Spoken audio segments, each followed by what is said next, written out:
नया IBN 7 हौसला है।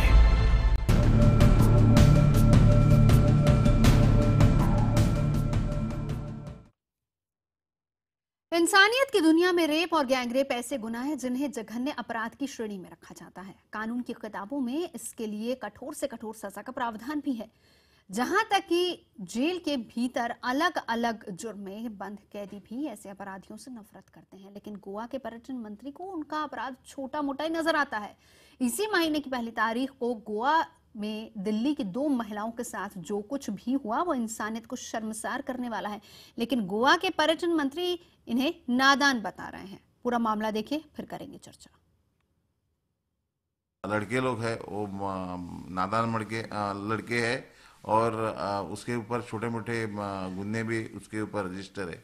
इसके लिए उसको आगे ऐसा वाला नहीं हो जाए। गोवा के पर्यटन मंत्री जिन लड़कों को नादान बता रहे हैं उनका गुनाह सुनेंगे तो आप कांप जाएंगे। तारीख 1 जून 2015, जगह गोवा। गोवा समुद्र तट की खूबसूरती को पास से जाकर देखने की दिल्ली की 2 महिलाओं की तमन्ना पूरी तो हुई, लेकिन इस दौरान उनके साथ जो कुछ हुआ वो इंसानियत को शर्मसार करने वाला था। 5 लोगों ने CID और एंटी नारकोटिक्स ब्रांच का अफसर बनकर उनकी टैक्सी रोकी। आरोपियों के साथ एक महिला भी थी जो खुद को पुलिस अफसर बता रही थी। पीड़ितों के मुताबिक टैक्सी रोकने के बाद सबसे पहले उन्होंने ड्राइवर को जबरन उतारकर उसकी पिटाई की। इसके बाद वो उन्हें वीरान घर में ले गए जहां उनके साथ लूटपाट की गई। फिर उन्हें एक अपार्टमेंट में ले जाया गया जहां 5 लोगों ने दोनों महिलाओं के साथ गैंगरेप किया। रूम सर्च किया, फिर वापस टैक्सी वालों और उनको लेके कलंगुड में एक फ्लैट में लेके आ गए। फिर वहाँ दोनों लड़कियों को भी रखा, वो ड्राइवर को भी रखा और वो फ्लैट में 5 लोग थे। 5 लोगों ने 2 लड़कियों से सेक्सुअल असॉल्ट किया। पीड़ित महिलाओं के मुताबिक उन्होंने हमारे साथ मारपीट की। खाने की जगह वो हमें ड्रग्स और अल्कोहल पीने के लिए मजबूर करते थे। उन्होंने हमें ड्रग्स पकड़ने के लिए मजबूर किया और वीडियो बनाया। उनके साथ जो महिला थी उसने जांच के बहाने हमारे कपड़े उतरवाए। उन्होंने हम पर डांस का धंधा करने का आरोप लगाया। इस नर्क का अंत तब हुआ जब ड्राइवर की शिकायत के बाद पुलिस मौके पर पहुंची। इसके बाद 5 आरोपियों को गिरफ्तार कर लिया गया। Luckily, all the 5 alleged rapists have been arrested and they are in the custody of the police. एक तरफ अतुल्य भारत का नारा, दूसरी तरफ गोवा की नर्क जैसी हकीकत। भले ही पूरे मामले को रहस्यमय बताने में मुख्यमंत्री की जुबान नहीं लड़खड़ाई, लेकिन उनके एक मंत्री ने तो इस मामले में सरकार ही नहीं देश को शर्मसार करने वाला बयान दे डाला। Bureau report, IBN 7। और इसी पर हम एक बड़ा सवाल भी उठा रहे हैं हमारे प्राइम टाइम शो 8 बजे का बड़ा सवाल, जिसका जवाब आप दे सकते हैं। आज का सवाल है कि क्या रेप आरोपियों को नादान कहने वाले गोवा के मंत्री को बर्खास्त करना चाहिए? हाँ या ना में आप दीजिए जवाब, और जवाब भेजने का तरीका आसान है। मोबाइल फोन के राइट मैसेज ऑप्शन बॉक्स में जाइए, टाइप कीजिए IBN 7 स्पेस देकर Y हाँ के लिए, N ना के लिए समय 51818 पर SMS कर दीजिए। बता दें कि आपकी राय कार्यक्रम के आखिर में हम आपको दिखाएंगे। तमाम खास मेहमान जुड़ चुके हैं चर्चा के लिए। परिचय करा देती हूँ। हमारे साथ मुंबई से बीजेपी के नेता शायना NC मौजूद हैं। दिल्ली से कांग्रेस प्रवक्ता शोभा ओझा हमारे साथ मौजूद हैं। लखनऊ से समाजवादी पार्टी के नेता सैयद असीम वकार साहब मौजूद हैं। साथ ही साथ हमारे साथ जुड़ रहे हैं वरिष्ठ पत्रकार और सोशल कमेंटेटर NMM वेटिकट। तमाम खास मेहमानों का स्वागत है। शोभा जी, माफ कीजिए, सबसे पहला सवाल शायना मैं आप ही से करना चाहूंगी, फिर शोभा जी आपके पास आती हूँ। किस तरह की मानसिकता, एक टूरिस्ट स्टेट गोवा को माना जाता है, हालांकि अगर देखा जाए रेप विक्टिम्स जो होती हैं उन पर सवाल उठाने को लेकर भी बहुत सारे क्लॉज हैं। कानून भी कहता है कि उनसे डायरेक्ट पूछताछ नहीं होनी चाहिए, कोई इस तरह की बातचीत नहीं करनी चाहिए, लेकिन मंत्री जब इस तरह के बयान देते हैं उनको प्रोटेक्ट नहीं कर रहे एक तरीके से जो इस तरह का अपराध करते हैं? सबसे पहले पार्टी की प्रतिक्रिया ये नहीं है, व्यक्तिगत रूप से कोई किसी ने किस नज़र में ये बयान दिया है, हम सहमत नहीं हैं इससे। हमारी प्रतिक्रिया है जो गोवा के मुख्यमंत्री ने दिया है, जहां उन्होंने स्पष्ट कहा है कि कोई भी बलात्कारी के साथ हम कोई भी कॉम्प्रोमाइज़ नहीं करेंगे। यहाँ 5 लोग गिरफ्तार हुए हैं, कानून और कायदे के दरमियान उनको सजा मिलेगी और गोवा की सरकार बिल्कुल स्पष्ट है कि जब कोई भी बलात्कार हो तो कानून और कायदे के साथ साथ ये देखना कि विक्टिम को न्याय मिले और जल्द से जल्द मिले। जहाँ तक कि बयान का सवाल है, मैं कोई ज़्यादा राजनीति नहीं लाना चाहती हूँ इसमें, क्योंकि बहुत सारे बयान हमने देखे हैं कि बहुत सारे नेता कोई समाजवादी पार्टी से तो कोई कांग्रेस से, कोई भी पार्टी या कोई भी दल के नेता अपनी व्यक्तिगत राय और किस नज़र से वो ये इस्तेमाल कर रहे हैं शब्दों का, क्या वो जानते हैं नादान का मतलब क्या है? आप ही की पार्टी की बात करते हैं, क्या आप अपने इस पर्यटन मंत्री के बयान के बाद उन्हें बर्खास्त करेंगे या नहीं, इतना बता दीजिए। देखिए, पार्लियामेंट्री बोर्ड तय करेगी कि क्या सोच के साथ कि किस परिप्रेक्ष्य में उन्होंने ये पहले कहा है तो गलत है, क्योंकि ये पार्टी की लाइन नहीं है। पार्टी की राय और जो दिशा है वो मुख्यमंत्री ने स्पष्ट किया है, जहां गोवा के मुख्यमंत्री लक्ष्मीकांत जी ने कहा है कि न्याय मिलेगा, बलात्कारियों को गिरफ्तार किया है और जल्द से जल्द न्याय मिलेगा। गिरफ्तारी हो चुकी है, अच्छी बात है, लेकिन एक जिम्मेदार मंत्री होने के नाते क्या आपको लगता नहीं कि उन पर भी कार्रवाई होनी चाहिए? क्योंकि देखिए, टूरिस्ट स्टेट है गोवा, ऐसे तो अगर लोग वहां पर जाएंगे, इसके बाद आए दिन इस तरह के बयान सामने आए, अगर लोग जाएंगे तो सबके जहन में डर बैठ जाएगा।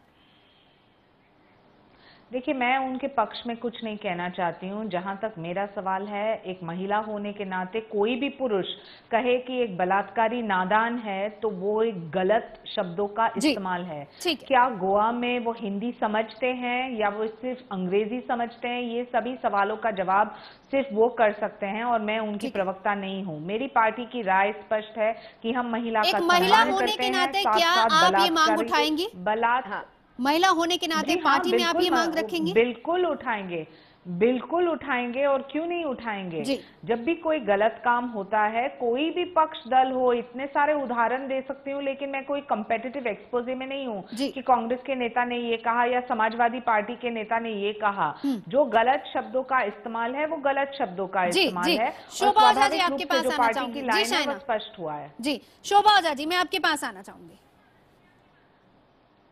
देखिए, शाइना जी से मैं ये पूछना चाहती हूँ कि आखिर भारतीय जनता पार्टी के नेता इस तरह के कैसे कैसे बयान देते आए हैं और कभी कुछ नहीं होता है। अभी पिछले दिनों गृह मंत्री मध्य प्रदेश ने कहा था, मैं धोती महिला को पहनाना नहीं सिखा सकता हूँ पर उतारना जरूर सिखा सकता हूँ। तो इस तरह के बयान गृह मंत्री दे रहे हैं। अब गोवा के पर्यटन मंत्री ये कह रहे हैं कि मासूम है, ईश्वर ना करे किसी बेटी के साथ ऐसा सामूहिक बलात्कार या बलात्कार हो, पर उस मंत्री से कोई पूछे कि क्या अगर उनके घर की किसी महिला के साथ होगा तो भी वो उनको मासूम करार करेंगे? तो शोभा जी, होना क्या चाहिए फिर? एक एक्सक्यूज दे रही हैं कि उनको हिंदी नहीं आती या हिंदी में उन्होंने क्या शब्द, आप पूरा उनका स्टेटमेंट सुनिए। उन्होंने ये तक कहा है कि उन पे छोटे मोटे क्रिमिनल केसेस है, कोई बड़े केस नहीं। होना क्या चाहिए फिर शोभा जी, ये बताइए सीधे सीधे क्या होना चाहिए? तुरंत उनका इस्तीफा होना चाहिए, तुरंत, क्योंकि ऐसा व्यक्ति जो सरकार में हो उसको सरकार में रहने का कोई अधिकार नहीं है। तो आपने अभी तक अभिजीत मुखर्जी, संजय निरुपम और तमाम जो कांग्रेस के नेता हैं उनके खिलाफ क्या कार्रवाई की? क्योंकि इस तरह के बयान उन्होंने भी दिए, अगर कहें तो मैं बयान पढ़ के सुना सकती हूँ, मेरे पास पूरी लिस्ट है यहाँ पर। आपकी पार्टी ने क्या किया? एक महिला होने के नाते मैं आपसे पूछ रही हूँ।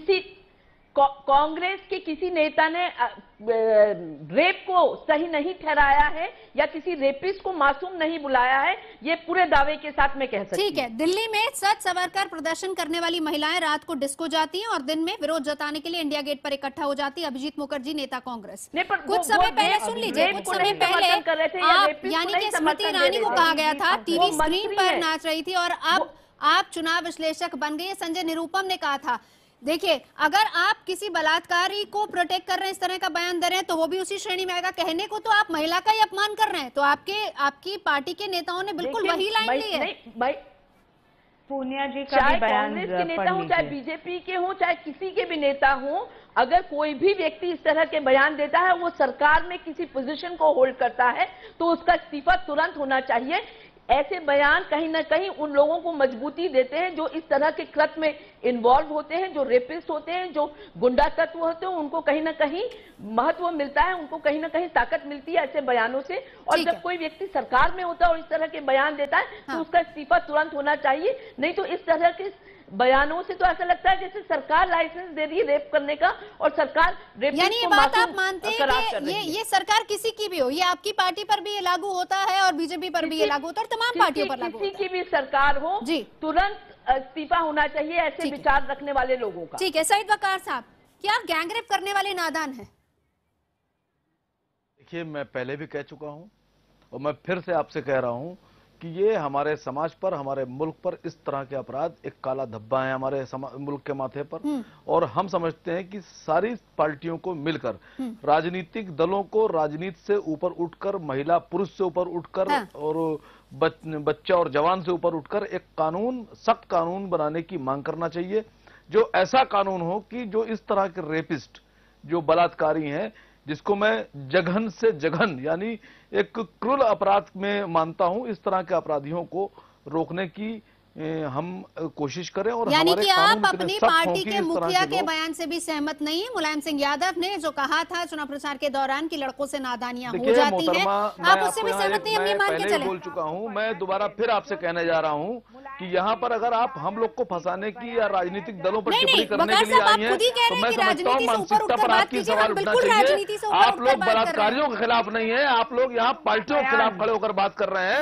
अगर आप ईमानदार कोशिश करना चाहती हैं तो मैं आपसे रिक्वेस्ट कर रहा हूँ कि पार्टियों छोड़कर एक बलात्कार के खिलाफ कानून बनाने के लिए आवाज उठाइए।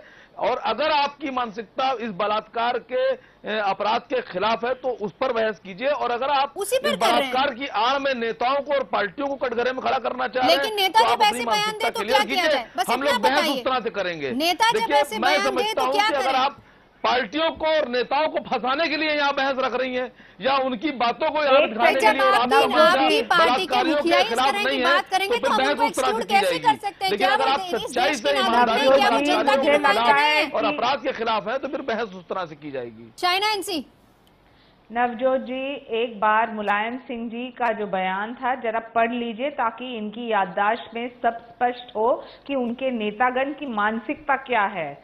और उन्होंने जो कहा है, आज जो नेता, मैं तुलना नहीं करना चाहती हूं क्योंकि जो भी रिग्रेसिव कमेंट है उसका निषेध करना जरूरी है, लेकिन एक बार पढ़ लीजिए ताकि उनको याद रहे और फिर वो बयानबाजी करें।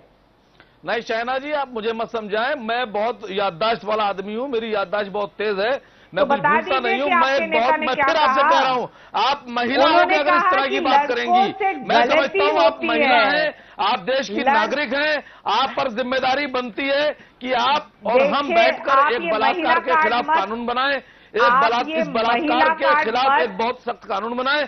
लेकिन मैं समझता हूं आपकी मंशा बलात्कारियों के खिलाफ आवाज उठाने में कम है और नेताओं के खिलाफ आवाज उठाने में आपकी मेरी मंशा आपके नेता के बारे में रुचि दिख रही है मुझे। मैं समझता हूँ आप बलात्कारियों के खिलाफ नहीं है, आप ज्यादातर जो आपकी रुचि दिख रही है वो नेताओं के खिलाफ या पार्टियों के खिलाफ दिख रही है। तो ऐसे अगर आप बहस करेंगी तो मैं समझता हूँ आपकी जो सोच है वो उजागर हो रही है। माफ करनी चाहिए मेरी सोच, प्लीज आप टिप्पणी मत कीजिए, आपके नेतागण के बारे में टिप्पणी कीजिए जिन्होंने कहा कि गलती होती है, लड़के गलतियां करते हैं, उनको छोड़ना चाहिए, बलात्कार होता है तो क्या बड़ी बात है। आप ये सब चीजों याद नहीं करना चाहते हैं तो आपकी प्रतिक्रिया है, प्लीज हमें एक ट्रेनिंग क्लास की आवश्यकता नहीं है।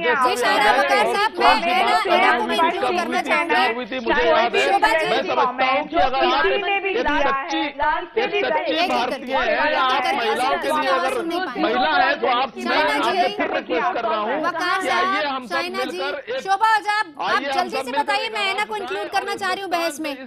शोभा जी, देखिए मैं चाइना जी से पूछना चाह रही हूँ कि जो प्रधानमंत्री जी लाल किले से और पार्लियामेंट के अंदर जीरो टॉलरेंस की बात कर रहे थे महिला अत्याचार के खिलाफ, तो जब ऐसे बयान आते हैं उनका टॉलरेंस लेवल क्यों बढ़ जाता है? वो क्यों चुप रहते हैं जब उनकी पार्टी के तमाम नेता इस तरह के बयान देते हैं? मध्य प्रदेश के हो, राजस्थान के हो, चाहे गोवा के हो, तमाम नेताओं की इस तरह शर्मनाक बयान आते हैं जो महिलाओं के खिलाफ है, तो क्यों चुप रहते हैं? चाइना जवाब दे दीजिए, मैं ऐना के पास जाऊंगी उसके बाद। दो बयान आपने सुने हैं और आप कहते हैं कि तमाम नेतागण, प्लीज आप हमारे प्रधानमंत्री, आप हमारे प्रधानमंत्री बता दीजिए, मैं गिनती हूँ, बता दीजिए, मैं गिनती हूँ और मैं आपको बताती हूँ कि आपके कितने नेता ने क्या कहा है। लेकिन मैं कोई कंपेटिटिव एक्सपोजे में नहीं हूँ शोभा जी, आपको जो यहाँ सही विवेक हमारे नेतागण के प्रति जो आपने एक प्रश्न उठाया है, तो मुझे लगता है कि जो राजनीतिक इच्छा शक्ति के साथ साथ मोदी जी ने जो काम किया है महिलाओं की सुरक्षा के लिए, ताकि वो सुरक्षित हो, शिक्षित हो और आत्मनिर्भर हो, तो उसके प्रति कोई प्रश्न चिन्ह नहीं उठ सकता है। बड़े से बड़े संगठन में जो बड़े से बड़े संगठन में जो एक आज प्रतिक्रिया जिसको हम कंडेम करते हैं, तो क्या उसके प्रति कुछ नहीं कहना चाहते हैं? देखिए शोभा जी, जो आप ये तुलना में जानना चाहते हैं, तो मैं भी बात कर सकती हूँ कि निर्भया फंड का तो इस्तेमाल तक नहीं किया आपने। आपने तो वो फंड तक नहीं इस्तेमाल किया है। हमने ये सेंटर के साथ साथ टेक्नोलॉजी का उपयोग करके शोभा जी, हैना को इंक्लूड करना चाहूंगी साथ में। हैना आपसे जानना चाहती हूँ, जो एनसीबी के आंकड़े हैं, मैं एक बार वो बोल दूं क्योंकि आप दोनों आंकड़ों की बात कर रहे थे, तो मेरे पास भी कुछ आंकड़े हैं, जरा मैं वो भी बता देती हूँ। 22 मिनट में एक रेप होता है, स्थिति बहुत खराब हो गई। 2012 के ये आंकड़े हैं। क्या बर्खास्त नहीं करना चाहिए मंत्री को? एना नवजोत, बहुत पार्टीज के बीच तू मैं चल रही है, आप प्लीज उनसे कहिए कि मुझे अपनी बात खत्म करने दीजिए। जब भी कांग्रेस, तृणमूल कांग्रेस, समाजवादी पार्टी, किसी भी ऐसे दल से ऐसे कोई बयान आया है कि उनके किसी प्रतिनिधि से ऐसे कोई बयान आया है महिलाओं के खिलाफ, तो मीडिया वालों ने और पब्लिक ने उनकी बहुत निंदा की है। तो मैं शाइना एनसी जी से आज दरख्वास्त करूंगी कि वो बाकी पार्टीज के बारे में भूल जाए। आज बात चल रही है एक ऐसे प्रदेश में जहां भाजपा सत्ता में है और केंद्र में भी भाजपा सत्ता में है। ये पहली बार नहीं है कि भाजपा के सरकार में सरकार के नीचे उन्हीं के सरकार के एक मंत्री ने महिलाओं के खिलाफ बात की है। हाल ही में इसी साल उनके दीपक प्रभावलीकर शायद नाम है, उनके मंत्री की बीवी ने कहा था कि क्योंकि पश्चिमी सभ्यता आजकल हमारे देश में जड़ ले रहा, इसलिए आजकल महिलाओं का शोषण होता है। और उनको डिफेंड करते हुए गोवा के मंत्री ने यह कहा था कि क्योंकि एक जमाने में हिंदू धर्म को माना जाता था हमारे देश में, इसलिए महिलाओं के साथ जबरदस्ती नहीं होती थी। यौन शोषण आजकल इसलिए हो रहा है क्योंकि महिलाएं पश्चिमी सभ्यता अपना रहे हैं। तो मैं शैना जी से कहना चाहूंगी, शैना जी प्लीज आप मेरी बात मुझे खत्म करने दीजिए।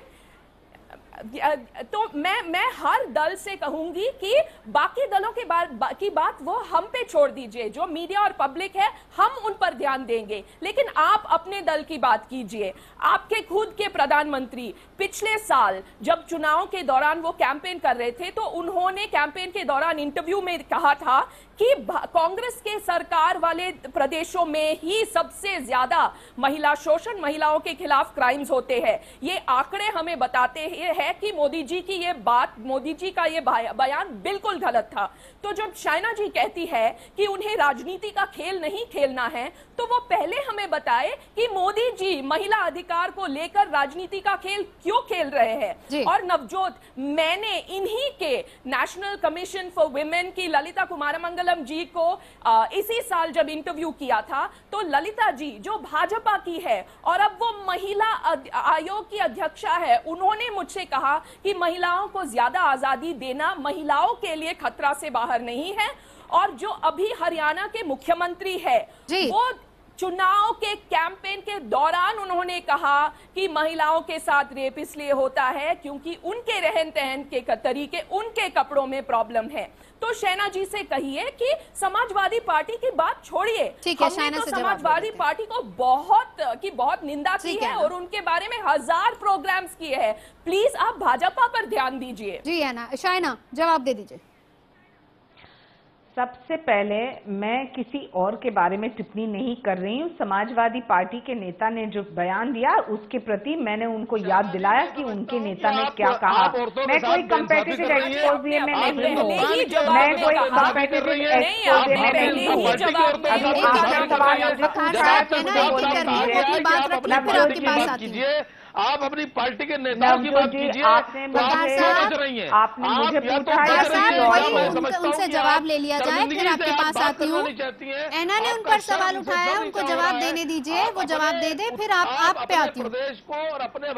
ठीक है वकार साहब, रुकिए, सबसे बेहतर जवाब ले लेते हैं शाइना से। मालूम नहीं कि मेरी आवाज आपको सुनाई दे रही है। शाइना, आपकी आवाज है ना ठीक से आ रही है, आपके सारे सवाल सुने, उसी का जवाब ले रहे हैं हम शाइना से। शाइना, पहले जवाब में शाइना जी ने कहा कि मैं राजनीति का खेल नहीं खेलना चाहती हूँ, और उसी जवाब में उन्होंने समाजवादी पार्टी और कांग्रेस का नाम लिया है।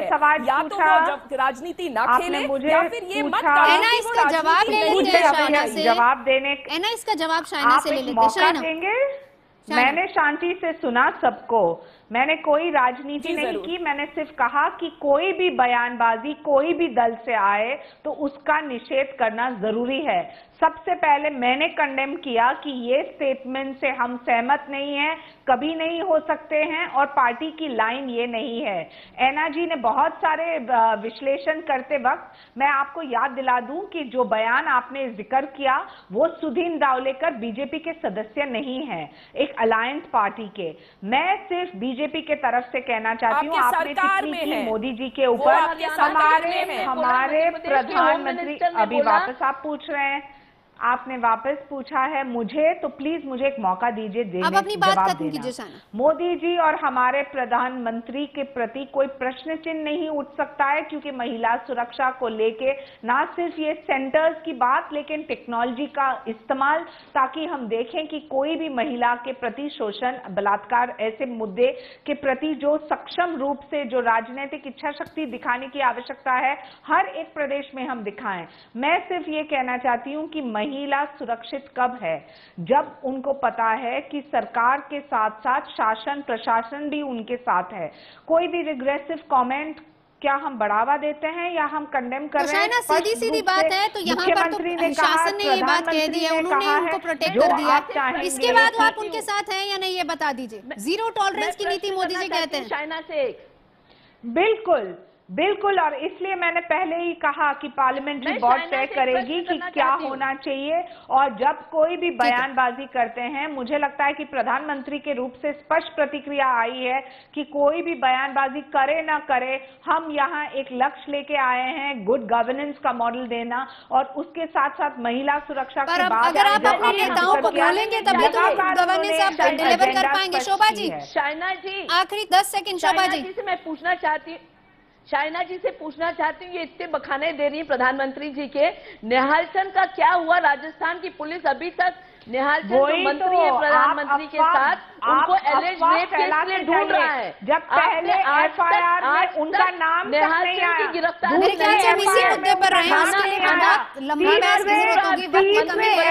शाइना जी, शोभा जी, वकार साहब और ऐना, बहुत बहुत शुक्रिया, बहुत बहुत शुक्रिया। कुल मिलाकर ये बात जरूर निकली है कि सियासत से ऊपर उठकर इस पर विचार करना चाहिए। तमाम पार्टियां मानती हैं, सोच रखती हैं, सुनने में बहुत अच्छा लगता है, लेकिन प्रैक्टिकली कितना हो पाता है इसके लिए थोड़ा इंतजार करना होगा। वैसे अभी तक तो प्रैक्टिकली कुछ हुआ नहीं। बात सवाल की जो हमने पूछा था शुरुआत में कि क्या रेप आरोपियों को नादान कहने वाले गोवा के मंत्री को बर्खास्त करना चाहिए नहीं, आपके बहुत सारे जवाब हमें मिल चुके हैं और ज्यादातर जवाब हाँ में आए हैं कि बर्खास्त कर देना चाहिए। 90% लोग ये मानते हैं, 10% लोग ये मानते हैं कि जवाब उनका ना में है कि नहीं करना चाहिए।